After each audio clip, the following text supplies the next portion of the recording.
This is the best of Samsung, the S21 Ultra. While it's not a revolutionary product compared to the last year's S20 Ultra, Samsung made quite a few significant changes and improvements. In this video, I'll talk about design, hardware, performance, cameras, battery, and more. So grab a cup of tea or coffee and enjoy my full review of the latest Galaxy. Before we begin, this is the review of the S21 Ultra with Exynos chipset. USA and China models ship with the Snapdragon processor. If you have seen my unboxing and first impressions video, you probably know that the S21 Ultra ships without a charging brick. All you get is USB Type-C cable, some paperwork, and SIM ejector pin. There are definitely pros and cons to this decision by Samsung, but let me know what you think in the comment section down below. I would personally still love to get a fast charger in the retail box if I was a regular user. Since I'm a tech reviewer, I have plenty of chargers in my studio, including this 25 watts Samsung brick. Let me start talking about this device by saying that, to me, the S21 Ultra is the best designed Samsung phone, especially this silver color. Some may argue that the Note 20 Ultra looks better, and while I don't blame you because it's also a looker, the S21 Ultra is my personal choice. Just look at it, it's a thing of beauty. An array of cameras is housed in the sturdy aluminum shell that's an integral part of the frame. In pictures, this may look a little bit weird design implementation, but in practice, it looks really nice. Both the metal on the camera module and the Gorilla Glass Victus covered backplate have this matte finish, which is much better when it comes to dealing with fingerprints, or at least camouflaging them. Also, the aesthetics. Matte finish just looks better than any glossy surface, and it gives more of a premium look. If Samsung made a matte metal frame that goes all around the device, it would have been excellent, but I can live with that. This IP68 water and dust resistant phone feels substantial and very premium in the hand. Well, this is what you have to expect from top-of-the-line Samsung flagship.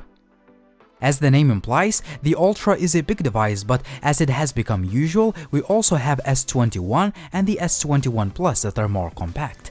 I'm working on the detailed comparison of these Galaxies, which should help you decide which one to get. Make sure to subscribe so you don't miss that. This year, the Ultra has an upgraded 108 megapixels main camera, 12 megapixels ultra-wide, and 2 telephoto shooters. One has 3 times optical, and another periscope lens has 10 times optical zoom. These cameras automatically switch depending on the distance to the subject you are shooting. If you combine all of this with software, you can go up to 100 times zoom. There is also a laser AF system for faster and more accurate autofocus. On the front, there is a 40 megapixel shooter. I took hundreds of photos and videos in a freezing -23°C weather, so I can show you as many camera samples as possible. Stay tuned for more details about cameras and image quality. Now, the display. If you want the best screen on a mobile device, the S21 Ultra has it. It's 6.8 inch and it can now reach a ridiculous 1500 nits of brightness, meaning that you will never have outdoor visibility issues even on the sunniest days. The screen also has VQHD Plus resolution, it's super sharp with deep blacks, punchy colors, and most importantly, a variable 120Hz refresh rate works in the highest resolution setting, which was not available on the previous generation model. One of the biggest upgrades, the support of S Pen, which is sold separately. I think it's a welcome move by Samsung as the S Pen adds more features and functionality. At the time of this review, it's not clear what Samsung will do with its Note lineup, but I think it will stay, at least for now. The in-display fingerprint scanner has been performing well. I can see a significant improvement over last year's S20 Ultra, as now the scanner is faster and more reliable. Face unlock feature is also fast and accurate. Just like last year's model, the S21 Ultra does not have a headphone jack, but most of us have got used to that. What is a bit frustrating is that Samsung took away a micro SD card slot, which may upset a good number of potential buyers. A good thing is that there is only a €50 price difference between 128GB and 256GB models, so it's maybe not that big of a deal as you get a super fast UFS 3.1 built-in storage. Other key features include a good-sounding dual speaker setup, and all of the connectivity options on the phone like call quality, signal reception, Wi-Fi, and GPS have been excellent.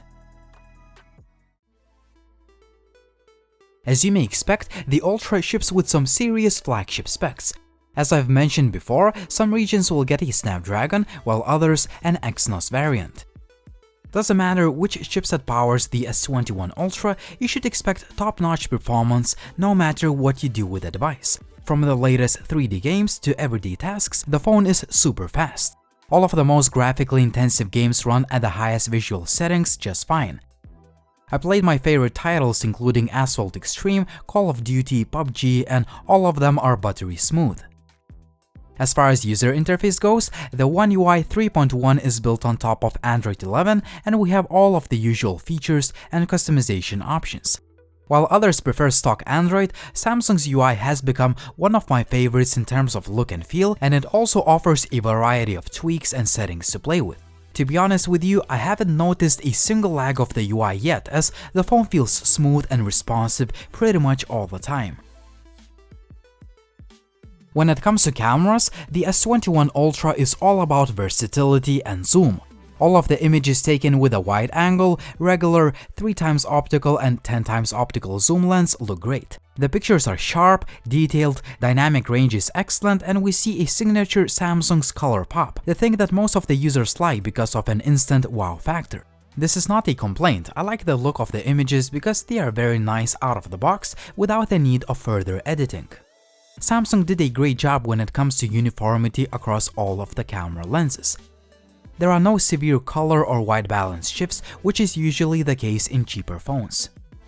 Having 3 and 10x optical zoom lens literally changes the way you take pictures with your phone, and I'm so glad to have such a versatile camera system right in my pocket.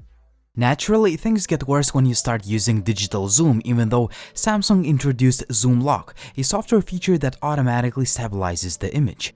Sometimes you might be able to take an okay-looking image, but don't have high expectations for neither 30 nor 100 times zoom images.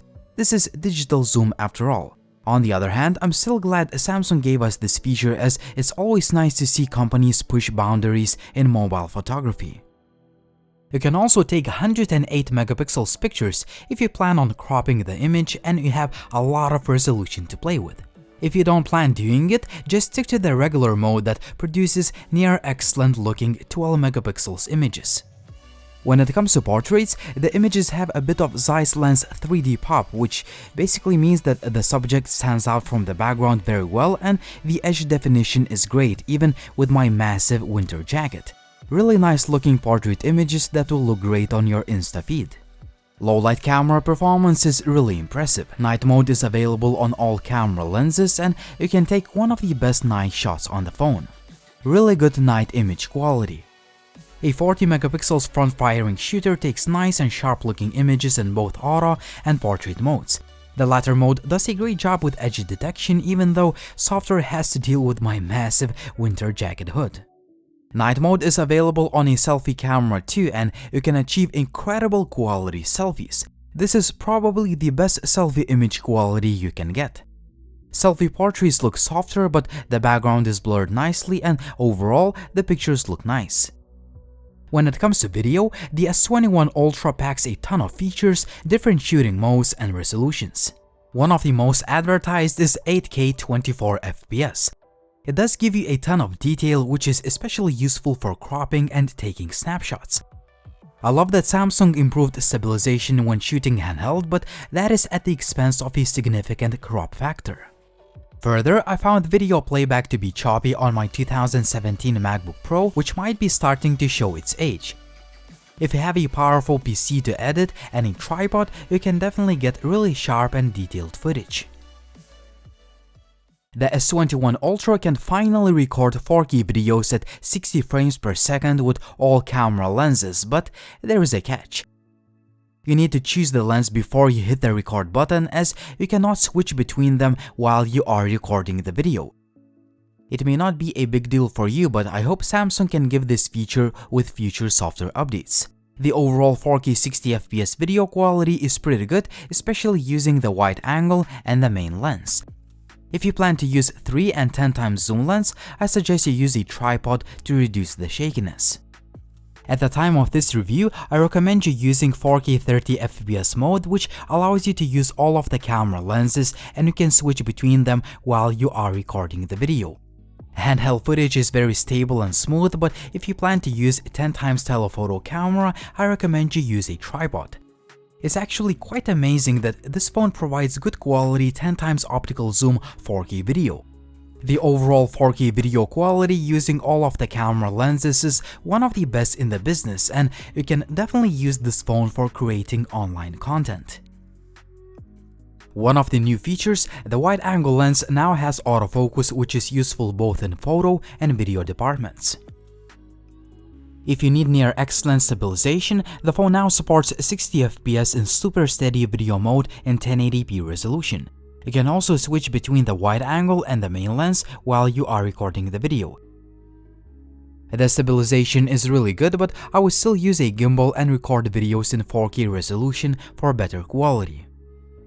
The phone also has slow motion and super slow motion video if you want to add a bit of dramatic feel to your footage, but don't expect amazing quality in comparison to 4K video.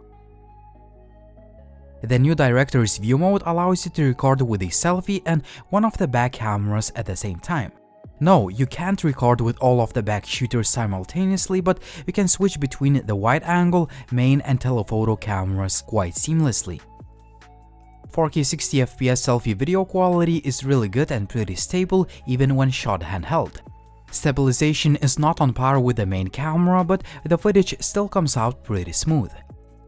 When I compared 4K 60fps to 4K 30fps video, I found both the quality and stabilization to be similar. If you put the phone on a tripod, you can use the device for content creation not only because of good video but also because of excellent sound recording quality. Here is a quick test. This is 4K 60fps video test using a selfie shooter of the brand new Samsung Galaxy S21 Ultra. Right now it's quite cold, it's -17 Celsius weather, so this video is not going to be very long. Just like on previous Galaxy flagships, you can record 1080p 30fps portrait video using either selfie or main camera.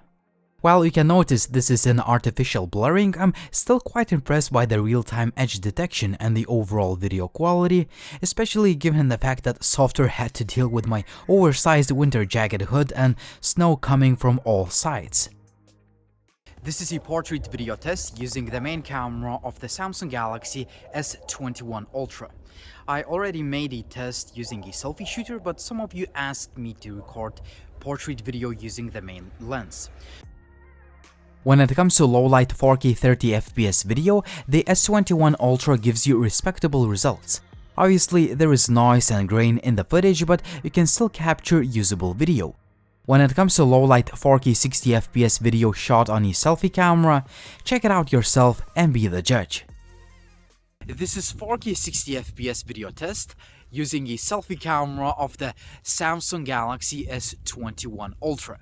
As you can see, this is a low-light situation and it's also snowing pretty heavily. I uploaded more than 15 uncut video samples shot both handheld and on a tripod, so you have a better idea of video quality. Check out the link in the video description if you're interested. A 5000 mAh battery has been quite good. To put it in perspective, I used the phone at the highest resolution and refresh rate setting at about 50% of screen brightness. I browsed the web, scrolled through social media, and took about 100 pictures per day. The result of this type of usage, about 6 hours of screen on time. If you use the phone mainly for watching YouTube videos, you should expect to get over 10 hours of SOT. Charging time really depends on what kind of charger you use. I charged my S21 Ultra with a super fast 45 watts Samsung brick, but all of the new Galaxies support only 25 watts of charging speed. Well, it's not the fastest speed in Android world, but you can still fully charge the phone in just about 1 hour. There is also wireless charging rated at 15 watts and 4.5 watts reverse wireless charging technology. Overall, I absolutely love the S21 Ultra. It's one of the nicest looking phones with a beautiful and massive screen. It's got all the power you would ever need on a phone. It also ships with versatile cameras that provide excellent image and video, and the battery life is quite good. The main shortcoming of the phone: no micro SD card slot. The lack of the charger in the retail box, I can't call it a shortcoming, as this is a new kind of trend that we need to get used to. One flaw that bothers me but may not bother you: you cannot switch between different camera lenses while you are recording the video in 4K 60fps mode. You need to choose the lens before you hit the record button. This is the feature that I really want Samsung to bring to this phone, and hopefully it will be brought with future software updates. I tried to be very picky in this video review, but I honestly can't think of any other flaws, which makes the Galaxy S21 Ultra a near flawless device that now has become my new daily driver. Sure, it could be cheaper, but if you want the best all-around smartphone, the S21 Ultra should definitely be on your list. What do you think about the Samsung Galaxy S21 Ultra? Would you buy this phone or would you choose another device? As always, like the video if you liked it, please subscribe to the channel if you haven't already, and as usual, it was Linus. Thank you for watching and see you soon.